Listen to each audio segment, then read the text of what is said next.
Welcome to Rally the Cause, a podcast where we learn from top leaders and marketing experts in the nonprofit world. Now, let's get started with the show. Hello, everyone. This is Jeff Brum.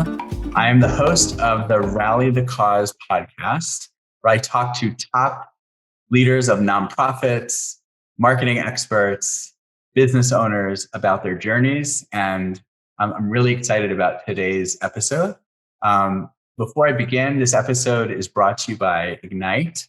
Ignite is a full-service agency focused on branding, campaigns, and digital marketing for nonprofits and mission-driven organizations. At Ignite, we're both strategists and storytellers. We partner with nonprofits that have big ideas and bold vision for the future. Ultimately, we help nonprofits raise money and mobilize their audience. If you want to learn more about the work of Ignite, you can reach out to me at jeff@igniteaction.co or visit igniteaction.co and get in touch, and we'll see how we can help. So now I'm really pleased to introduce our guest today, Reeshemah Davis. She's the founder and principal consultant of Embolden Action with over 20 years of senior executive leadership experience. She has demonstrated an ability to effectively manage complex operations, connect with diverse key stakeholders, and advocate for systems change. Her past roles include Vice President of Operations and Community Development and Executive Director. She's a qualified administrator of the Intercultural Development Inventory, also known as IDI, and she holds both a bachelor's and master's from California State University in Sacramento. Although today she's joining us from Dallas. Welcome, Reeshemah. Thank you, Jeff. Thank you so much. I'm glad to be here. How are things in Dallas these days? Oh, it's good. It's good. There's a storm coming, but it's all good. It's all good. I enjoy being in the Texas area. I do miss home, which is California, but here is where I reside. That's great. So Reeshemah, before we started recording, you and I were talking about the importance of diversity, equity, and inclusion, which is a hot topic these days. Yeah. And I know it's a big part of the work that you do with organizations. Maybe you can just talk a little bit about what's on your mind in terms of DEI, because I know it's on a lot of people's minds, but you especially, you're working in it and you live it, and I think it would be helpful for you to share your thoughts. Yes, thank you, Jeff. I had a bit of a pause there because I have been working with a lot of organizations, many organizations over the past year in terms of their DEI journey, and really working towards their approach not being a check mark, right? But we all know that last week we were holding space for the outcome of the verdict. And for the DEI world, at least for myself and my colleagues, that we were really trying to find a way to be there for our clients and help them process, but also for ourselves, because we're talking about diversity, equity, and inclusion, DEI, every day, all day, in different forms and different ways of being, how to encourage leaders to step into this space, and realizing that it is a must for their organization.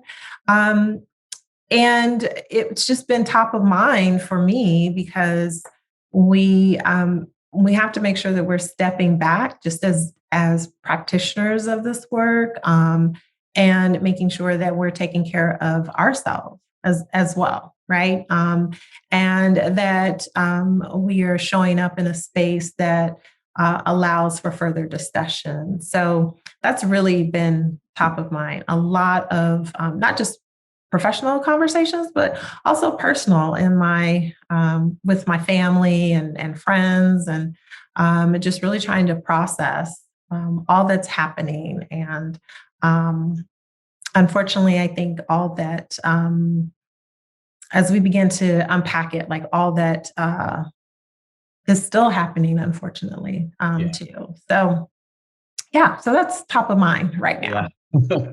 Yeah. Thanks for sharing that. And I know that you're, in your professional career, you've worked for a large nonprofit organization, and I'm sure there have been, issues or things that have gone on with in terms of diversity, equity, inclusion, but also how that relates to systems change, because I know that's another area you work in. What does systems change mean to you, and how do you help organizations go through a systems change? What does Yeah. that? Well, systems change is, I guess, the simplistic way to approach it is how do you address the complex issues that are holding up a policy or practice that results in a barrier or inequities, right?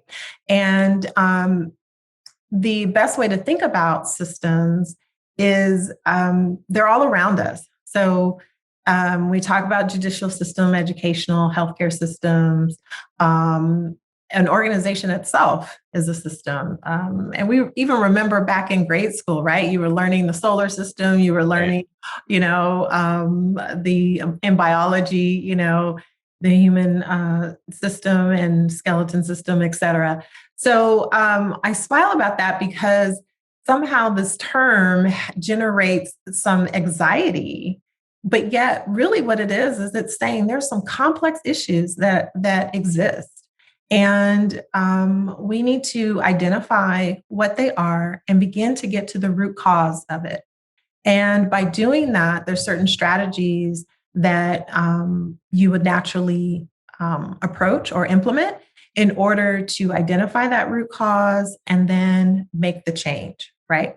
It does not happen overnight. That is another part of systems change, but any type of change management. It's not just we're going to change the policy. It is really understanding what a policy or practice, where power dynamics plays into that. All of those complexities build into really making a sustainable systems change.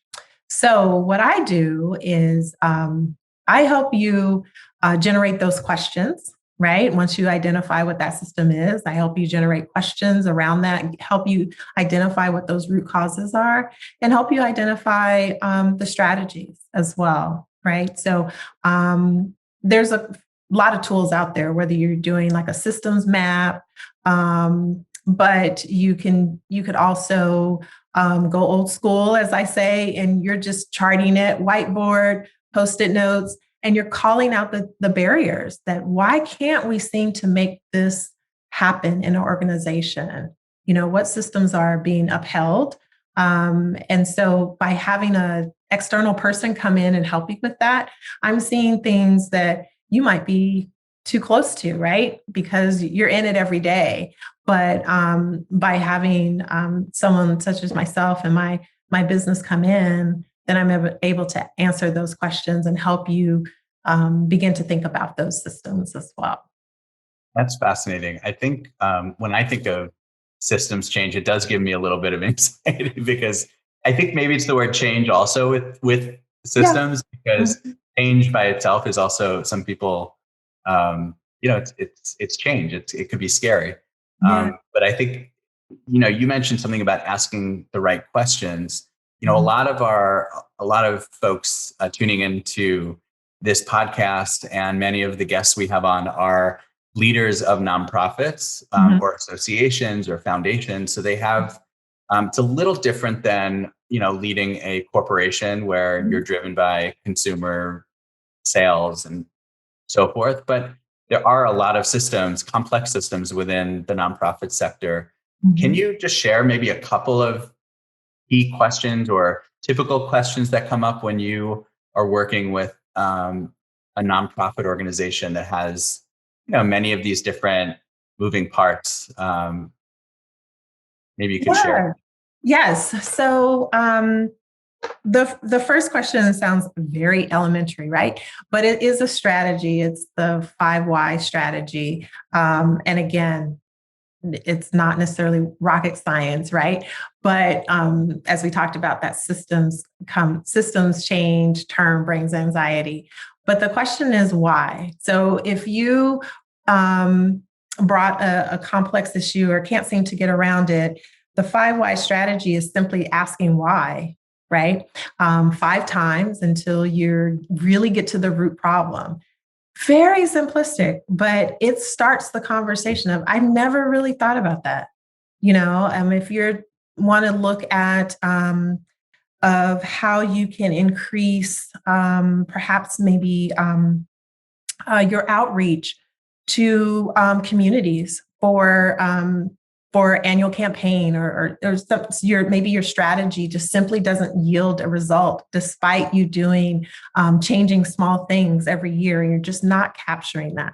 Well, asking those questions, well, why first, right? And then again, when you get an answer, perhaps, we're using a certain tracking system. Well, why is that? Well, because we are committed to this particular product or, just talking through that 5 times. Very simplistic. So that would be my first suggestion.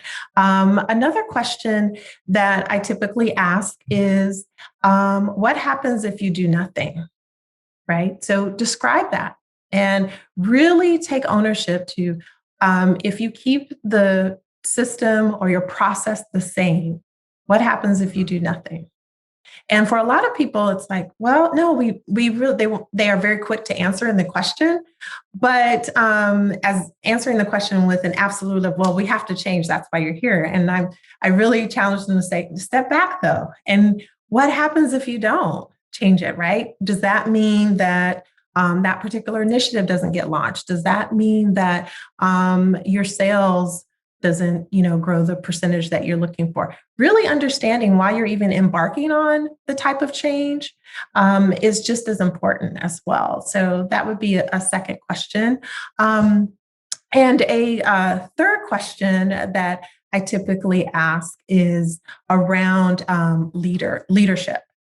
And are the individuals that can, one, affect the change and be affected by the change in the room right now?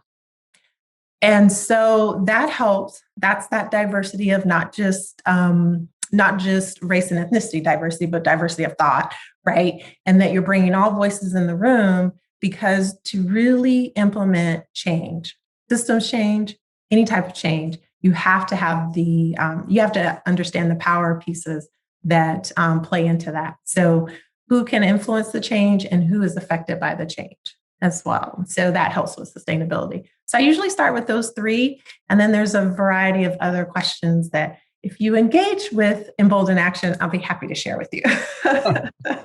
Great. Yes, and many people should engage with Embolden. You are wonderful, and the work you do is so important. I love the question of why, or the 5 Whys, because it resonates with me in particular, because a lot of the work we do with our clients when it comes to brand development or marketing, we start with why. In a different way, perhaps. We use the Simon Sinek model, which is the kind of the why in the middle, and from his initial TED Talk from many years ago, but it's still relevant. And I find that we wind up we dig and dig and dig and keep having to ask why. Well, because we want to raise more dollars. Well, why? Because we want to be able to support the work that we do in our community. Why? Because we want to make the lives better. For why? And it just, you keep going and going. And I love that process, because it really forces organizations, as you said, to think deeper and bigger in a way, right? So you're really getting to the root of why they're doing things. Yes, absolutely. And I think oftentimes in what I've been finding in my work is that When you are approaching any type of system change or any type of diversity issue as well, or leadership development, you can put any title to that. It's really about getting to the root cause and understanding why the change needs to happen. Oftentimes, organizations stay at the surface level, right? Change of policy, change of practice, something to where it's a quick fix, if you will. But even so, even with the complexities of even changing a policy, right? It's got to be reviewed by law, the lawyers or risk and in our mind, we're thinking, well, that's complex. Well, yes, it is. I don't disagree. But what we're missing is that those other layers in regards to the power dynamic pieces of it. And I want to just highlight an organization where I did a lot of learning around systems changes at FSG.org, I believe is there. You can find them on their website, and they do a lot of work. The expert in this field, Peter Senge, and I believe John Kramer, in their work, and others as well. They have the 6 conditions of systems change. Love the model. I am constantly referring to it. I have dissected every which way, and I really like how they call out that power dynamic piece of it, because it gets organizations to look past the surface level, not just at the policy, but what are your contributions to it? How did that policy even become a part of the work, right?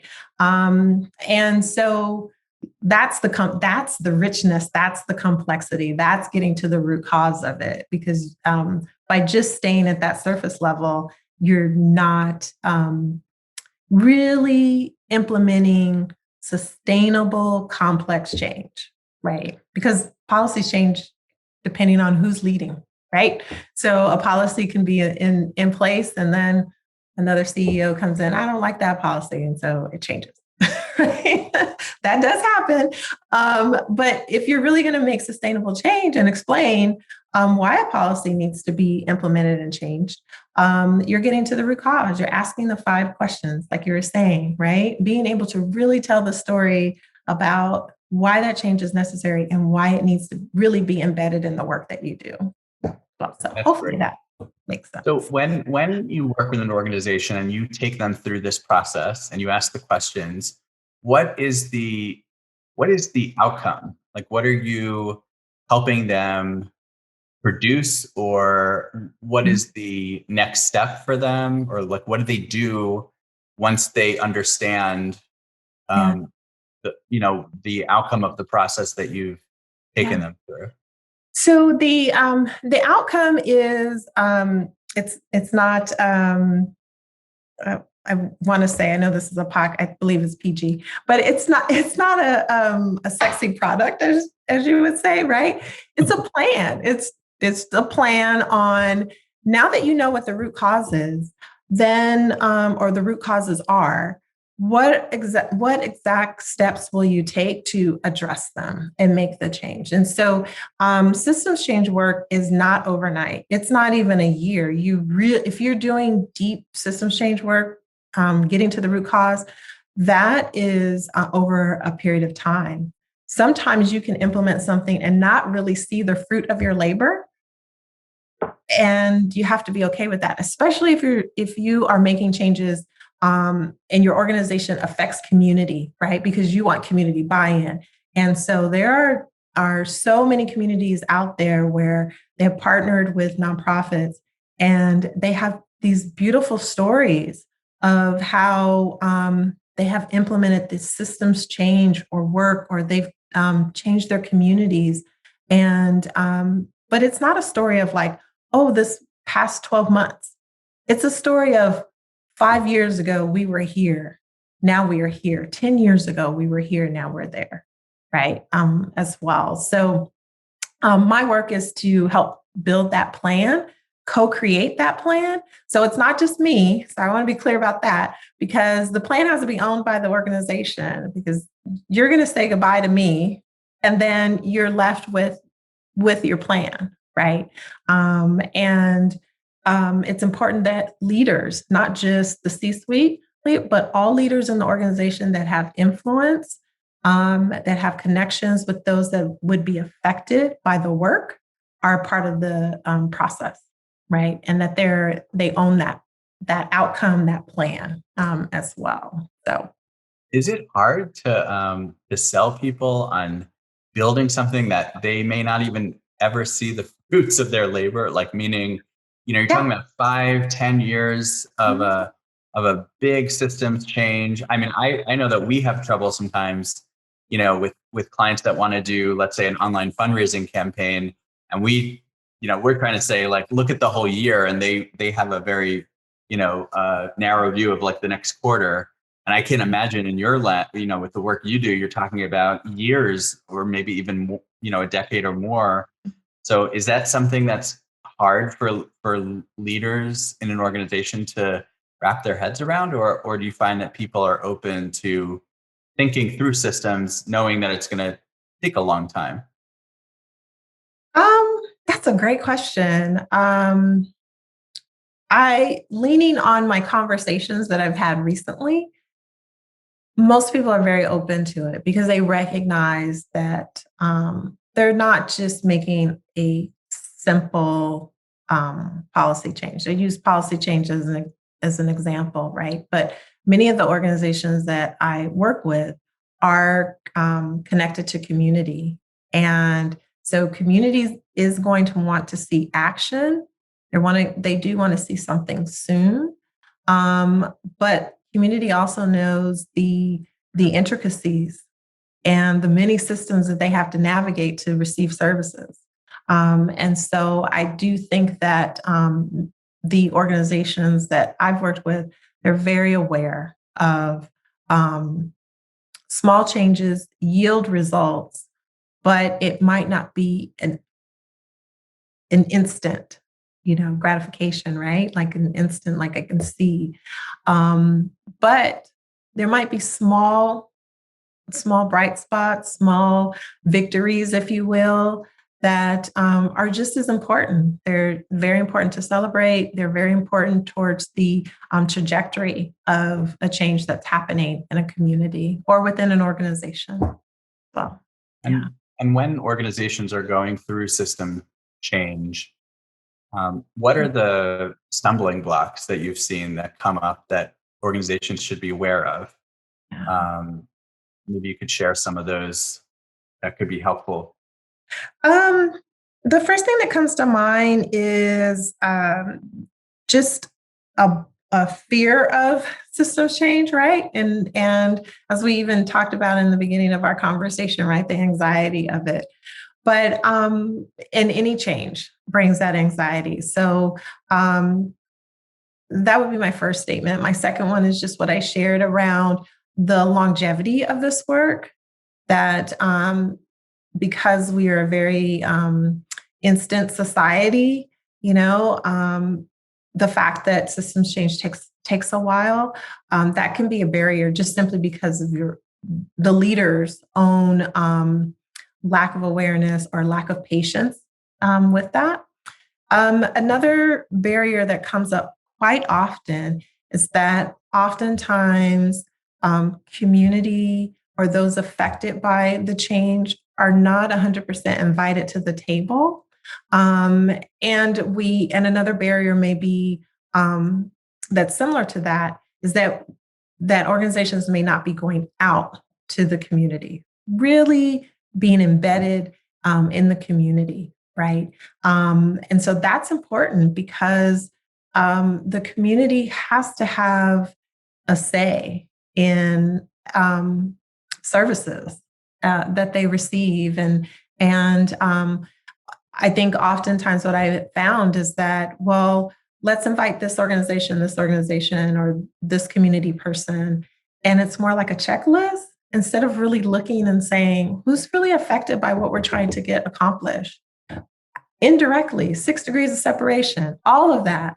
That's part of the instantaneous response, though, too, right? It's because we haven't really looked to see who's out in the community. So I'm kind of weaving in and out of a couple of topics there, right? Diversity of people, of representation, being a part of the change, systems change, being the complexity of it, but also community engagement. You need all of these things to really implement true systems change, in my opinion, because that's getting to the root cause. That's making sure that everyone has voice, and that's making sure that you have different lenses and approach to the process as well. So that's how I connect the dots in the work that I do. And it sounds like overall, if you take that approach or that holistic approach, you're really improving the organization and perhaps even living up to its mission at a higher level than perhaps leaders are doing now. So I appreciate that. So maybe you could just tell everyone a little bit about Embolden Action and the start, how you started, why you started it. Yes, I'd love to. So I started Embolden Action almost a year ago in the middle of or start of a pandemic, as well after what I believe to be was a very successful nonprofit career. And I learned so much in that realm. I definitely could not do the work that I am doing now without that training and learning and experiences as well. And working for that nonprofit allowed me to live in different places in the US as well. So my community work isn't just, or experiences wasn't just with one community, but how do you get to know a community that you just moved to and learned about that and having that exposure as well. So I bring all of that to Embolden. And I loved your opening too when we talked about boldness. I was like, yes, that's in my name. I love it. Taking bold action, that just resonated with me. And so that I want to do this work, and I want to do this work to support other nonprofits. It's what I know. And certainly for-profits can work with them too, as well. Anyone that's about leadership development, anyone that is about wanting to make substantive change in their organization, that's who I am about and want to support as well. So that's Embolden Action. You can find us, got my website, emboldenaction.com. And you can find me on LinkedIn as well. I love to engage people on LinkedIn too. So it's been good. It's really been good. And I'm very happy that I've had the opportunity to work with so many organizations over this past year, learned so much, just as much as I am facilitating and working with organizations. I'm soaking it up as well. Like I'm learning so much too. And it's really been great. It's been great. I feel the same way in the work that we do. I mean, sometimes I feel like I'm the teacher, but most times I feel like I'm the student too. Yeah. Continuing to learn about so many different organizations, what they do, how they're making change in the world. Yeah. I think that's a great part of running a business, or being able to consult and work with different types of organizations. Yes. Reeshemah, is there one organization that either you're working with now or have worked with in the past that you just want to share, like kind of a big win, or someone you want to give a shout out to, or something that you love to think about as as in the work that you do, being able to positively move forward an organization or a group of an organization? Gosh, now out of all your questions, Jeff, I feel like that one put me on the spot. Let's see. Well,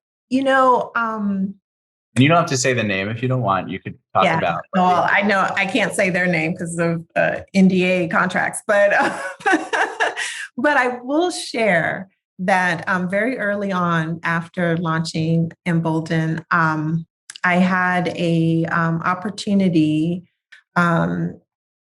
as a subcontractor, some work that I'm doing with another organization. So they contract me out to help with their external clients.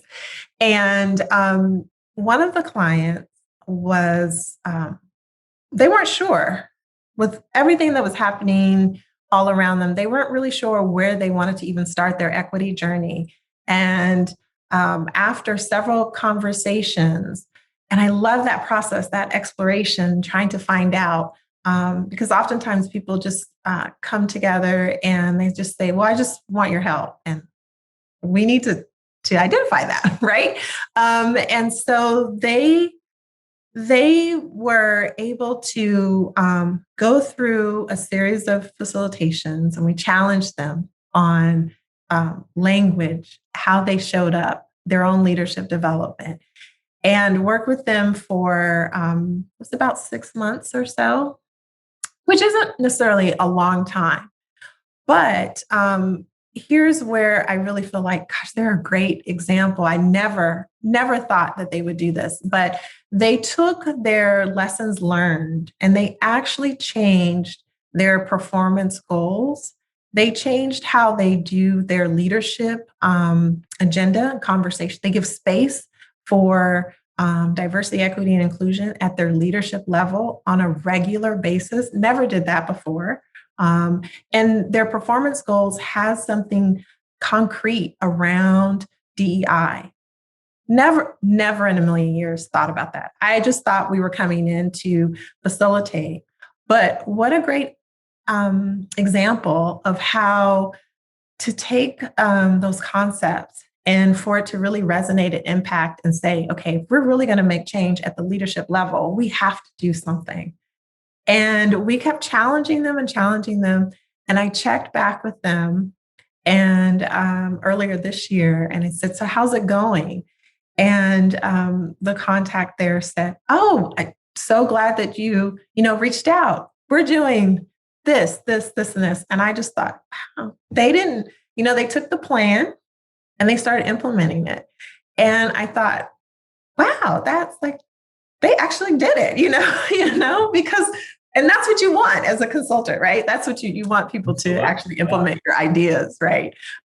So I just really feel very proud because they approached it with, I'm not sure what we're doing, but the CEO says we have to be here. How do you wrestle with that? And then to have something amazing come out of that, like, wow, that was really great. That is so cool.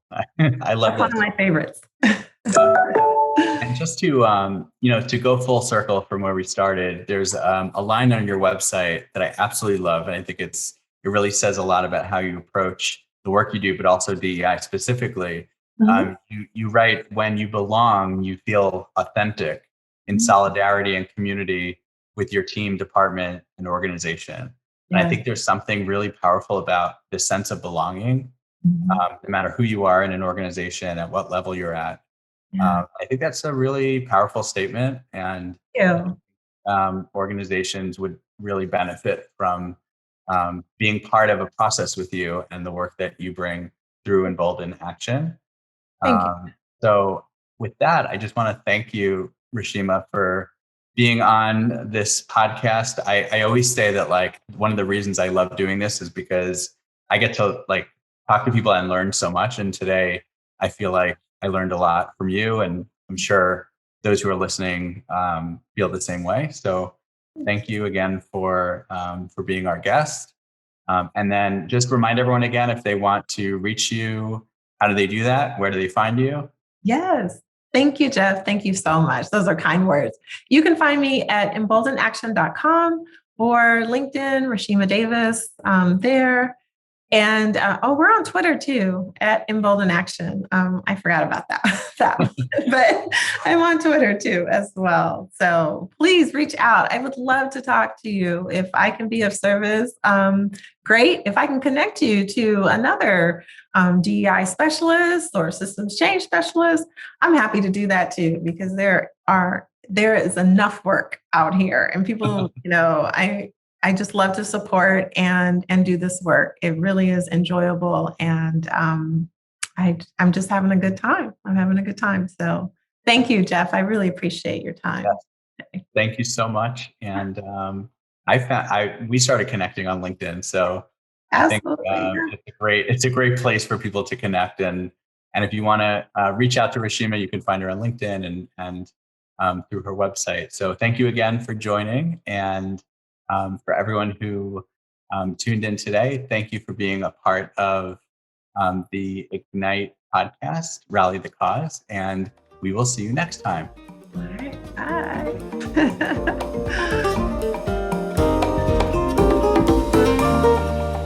Thanks for listening to Rally the Cause podcast. We'll see you again next time, and be sure to click subscribe to get future episodes.